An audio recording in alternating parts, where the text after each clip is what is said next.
Article 63 नजरसानी के समात के हुक्मनामे की कोई हैसियत नहीं। सीनियर जज जस्टिस मुनीब अख्तर ने रजिस्ट्रार सुप्रीम कोर्ट को एक और खत लिख दिया।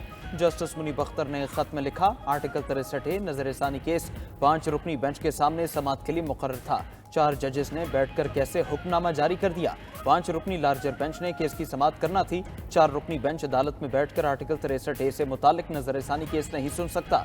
समात के हुक्मनामे में मेरा नाम लिखा था, लेकिन आगे दस्तखत नहीं। बेंच में बैठने वाले 4 जजेस काबिल एहतराम हैं, मगर समात कानून और रूल्स के मुताबिक नहीं। पहली समात के हुक्मनामे पर एहतजाज रिकॉर्ड कराना चाहता हूँ। इससे पहले लिखे खत में जस्टिस मुनीब अख्तर ने आर्टिकल 63 नजरसानी केस बेंच में बैठने से माजरत की थी।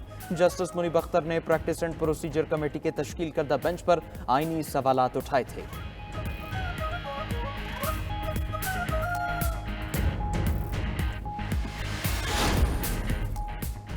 जस्टिस मुनीब ने मुकदमात की समात की टी रूम में भी मौजूद थे। मुनासिब होता कि जस्टिस मुनीब बेंच में आकर अपनी राय देते। जस्टिस मुनीब अख्तर की आर्टिकल 63A नजरसानी केस के बेंच में बैठने से माजरत पर चीफ जस्टिस पाकिस्तान के रिमार्क्स। चीफ जस्टिस पाकिस्तान ने जस्टिस मुनीब का खत अदालत में पढ़कर सुनाया। कहा, सुप्रीम कोर्ट अपना काम करना बंद नहीं कर सकती। हमें यहाँ सिर्फ मुकदमात के फैसले करने की तनख्वाह मिलती है। आर्टिकल 63 नजरसानी केस की पहली समात का हुक्मनामा भी जारी। अदालत ने लिखा, रजिस्ट्रार हुक्मनामे की कॉपी जस्टिस मुनीब अख्तर को फराहम करे। रजिस्ट्रार जस्टिस मुनीब अख्तर को बेंच में शमूलियत की दरख्वास्त करे। जस्टिस मुनीब अख्तर की बेंच में अदम शिरकत पर बेंच असर-ए-नौ तश्कील दिया जाएगा। मुकदमे की समात आज फिर होगी।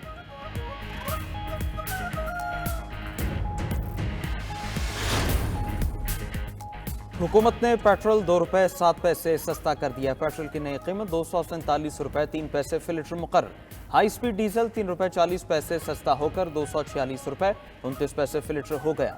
लाइट डीजल 1 रुपया 3 पैसे फी लीटर सस्ता, नई कीमत 140 रुपए 90 पैसे फी लीटर मुकर्रर कर दी गई। मिट्टी के तेल की कीमत में 3 रुपए 57 पैसे फी लीटर कमी, मिट्टी का तेल 154 रुपए 90 पैसे फी लीटर सस्ता हो गया। पेट्रोलियम मसनूआत की नई कीमतों का इतलाक आज रात 12 बजे से हो गया। शहरियों ने पेट्रोलियम मसनूआत की कीमतों में मजीद कमी का मुतालबा कर दिया। बढ़ाते हो तो 10 रुपए बढ़ाते हो, आप बढ़ाते हो तो 8 रुपए बढ़ाते हैं, 9 रुपए बढ़ाते हैं, और कम करना है तो 2 रुपए और 7 पैसे। तो ये कौन सा इंसाफ? हुकूमत ने जो 2 रुपए पेट्रोल कम किया, ये 2 रुपए तो बच्चे भी नहीं लेते। ये इन्होंने जो है वो आवाम को लॉलीपॉप दे दिया है। अगर पेट्रोल कम करना है तो 15 से 20 रुपए करें, ताकि जो आवाम है, मजलूम आवाम है, उन्हों को। विफाक ने सैलाब मुतासरीन के $400 मिलियन अपनी जेब में रख लिए। IMF से $7 अरब मिलेंगे, वो भी विफाक हुकूमत अपने पास ही रखेगी। विफाकी हुकूमत खुद कुछ रकम खर्च करे, वाह वाह करेगी। Chairman People's Party Bilawal Bhutto का कोयटा में तकरीब से खिताब। कहा, विफाक ने 2022 से अब तक सैलाब मुतासरीन के लिए एक घर भी नहीं बनाया। बलूचिस्तान के साथ सोतेलो जैसा सलूक हो रहा है।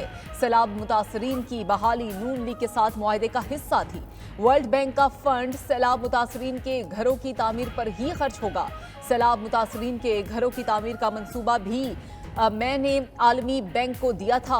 मजीद कहा कि पहले वकीलों की सियासत होती थी, अब जजेस की सियासत भी होती है।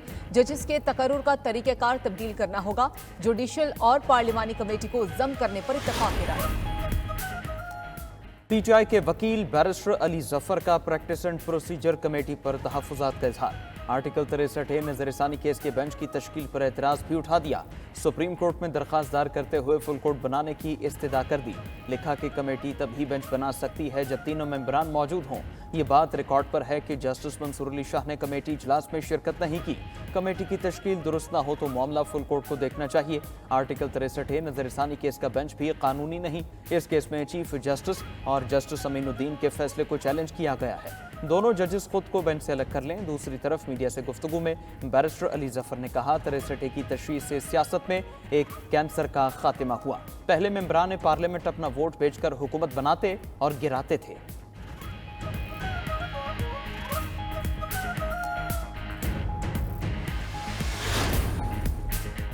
पंजाब में इलेक्शन ट्रिब्यूनल से मुतालिक लाहौर हाई कोर्ट का फैसला कलअदम करार। सुप्रीम कोर्ट ने इलेक्शन कमीशन की अपील मंजूर कर ली। चीफ जस्टिस की सरबराही में 5 रुकनी लार्जर बेंच ने मुतफिका तौर पर अपील के हक में फैसला दिया। 11 सफ़ात पर मुश्तमिल फैसले में कहा गया कि इलेक्शन ट्रिब्यूनल्स की तश्कील इलेक्शन कमीशन का इख्तियार है। हाई कोर्ट के जज ने फैसला सुनाते हुए चीफ इलेक्शन कमिश्नर और चीफ जस्टिस की मुलाकात न होना मद्देनजर नहीं रखा। अगर मुलाकात न होना मद्देनजर रखते तो ऐसे फैसले न किए जाते। मुशावरत का नतीजा हमारे सामने इत्तफाक की सूरत में आया।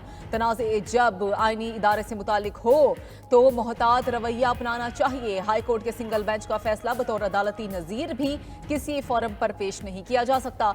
जस्टिस जमाल मंदोखेल और जस्टिस अकील अब्बासी का इजाफी नोट भी फैसले का हिस्सा है। लाहौर हाई कोर्ट ने अपने फैसले में 8 इलेक्शन ट्रिब्यूनल्स में जज खुद लगाने का कहा था। सुप्रीम कोर्ट के फैसले की रोशनी में ट्रिब्यूनल्स में जजेस की तैनाती के नोटिफिकेशन भी कलादम हो गए।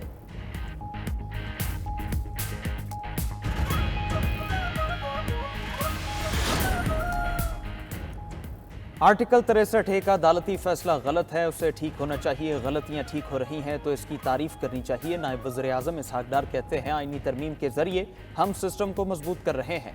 बानी पी जाए 9 महीना कराते तो उनसे बात हो सकती थी। आईनी तरमीम से मुतालिक असम्बली की कमेटी में मौलाना फजलुर रहमान ने कहा कुछ वक्त चाहिए।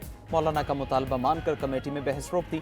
आईनी तरमीम में तमाम चीज़ें आम आदमी के हक में हैं। नवाज शरीफ की मंजूरी और इजाज़त के बगैर कोई काम नहीं होता। हमारा 1 पेज पाकिस्तान को मुश्किलात से निकालना है।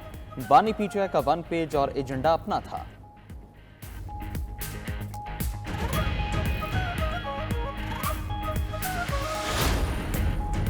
जमीयत उलमा इस्लाम फे ने आईनी तरमीम पर हुकूमत का साथ देने के लिए 8 शराइत आयद कर दी। जरा के मुताबिक JUI फे ने आर्टिकल 63 में तरमीम और मिलिट्री कोर्ट्स में सिविलियंस के ट्रायल को नाकाबिल कबूल करार दे दिया। JUI फे की पहली शर्त है सुप्रीम कोर्ट और हाई कोर्ट के जजेस की रिटायरमेंट की उम्र बरकरार रहेगी। आइन के आर्टिकल 8 में कोई तब्दीली नहीं होगी। आर्टिकल 199 में कोई तब्दीली नहीं होगी। आर्टिकल 63 में तरमीम तस्लीम नहीं की जाएगी।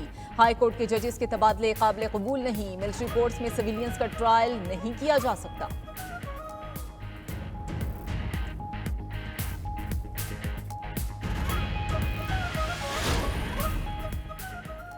रात की तारीकी में आईनी तरमीम करने की कोशिश की गई। 2 हफ्ते पहले काबीना, असेंबली और सेनेट बैठे रहे कि आईनी तरमीम करनी है। सरबराह अवाम पाकिस्तान पार्टी शाहिद खाकान अब्बासी का कहना है आइन सियासत और जमात से बालातर है।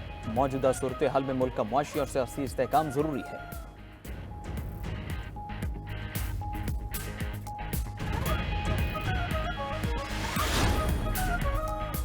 वज़ीर आज़म शहबाज शरीफ लंदन से वतन वापसी के लिए रवाना हो गए। शहबाज शरीफ के साथ वज़ीर आज़म का अमला और ख़ानदान के अफराद सफ़र करेंगे। शहबाज शरीफ जनरल असम्बली से खिताब के बाद जुमा और हफ्ता की दरमियानी रात को लंदन पहुंचे थे।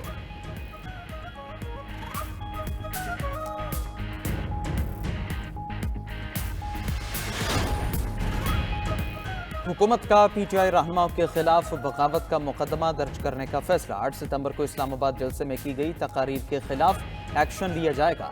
हुकूमत ज़ाब्ता फौजदारी के सेक्शन 196 के तहत दरखास्त जमा करवाएगी।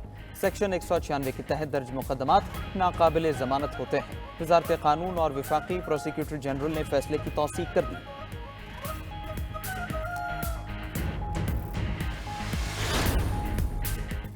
वज़ीर आला KB ने वज़ीर आला पंजाब मरियम नवाज पर औरत कार्ड इस्तेमाल करने का इल्ज़ाम लगा दिया। पेशावर में मीडिया से गुफ्तगू में कहा कि PTI की ख्वातीन जेल में हैं, क्या वो औरतें नहीं?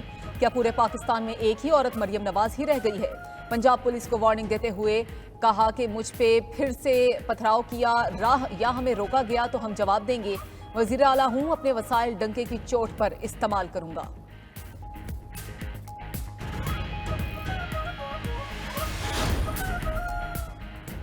खैबर पख्तूनख्वा बमुकाबला पंजाब से विफाक को नुकसान होगा। KP में दहशतगर्दी की आग लगी है लेकिन नीरू बांसुरी बजा रहा है। वज़ीर इत्तलात पंजाब अज़म बुखारी के वज़ीर आला KP पर जवाबी बात।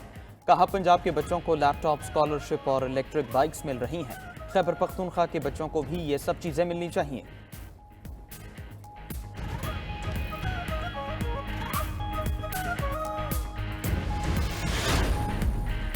PTI ने 2 अक्टूबर को फैसलाबाद, मियांवाली और मुल्तान में एहतजाज का ऐलान कर दिया। सेक्रेटरी इत्तलात तहरीक इंसाफ शेख वक्कास अकरम कहते हैं कि हकीकी आज़ादी की तहरीक दिन ब दिन मजबूत हो रही है।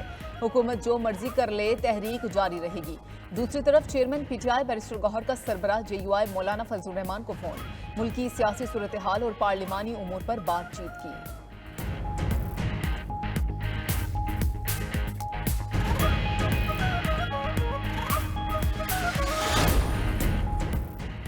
हुकूमत पंजाब का पार्लिमानी सेक्रेटरीज के लिए लग्जरी गाड़ियां खरीदने का फैसला।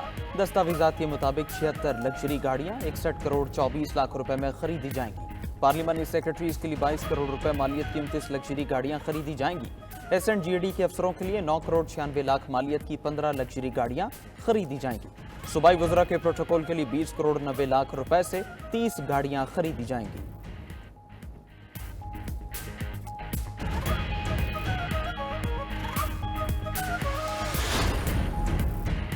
गंदम इंपोर्ट स्कैंडल के बाद के चावल एक्सपोर्ट का स्कैंडल भी सामने आ गया। रवा साल यूरोप एक्सपोर्ट किए गए चावलों की बड़ी खेप पर एतराजात लग गए। वज़ीर आज़म ने मामले की तहकीकात के लिए 9 रुकनी कमेटी तश्कील दे दी। 120 अरब रुपए से जायद चावल की खेप वापस होने का खदशा। यूरोपीय ममालिक को एक्सपोर्ट किए गए चावलों में GMO और खतरनाक ज़रूरी अद्वियात की आमेजिश। एक्सपोर्ट की गई बासमती चावल की 45 वैरायटियों में खतरनाक ज़रूरी अद्वियात की आमेजिश पाई गई है।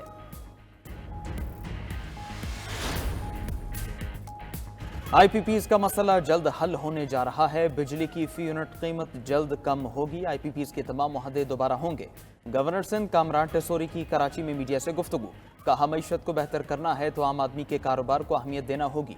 छोटे कारोबार की तरक्की के बगैर पाकिस्तान की मईशत मजबूत नहीं हो सकती। फी यूनिट बिजली और महंगाई भी कम होने जा रही है। सूद भी डबल डिजिट से कम होकर सिंगल डिजिट पर आ जाएगा।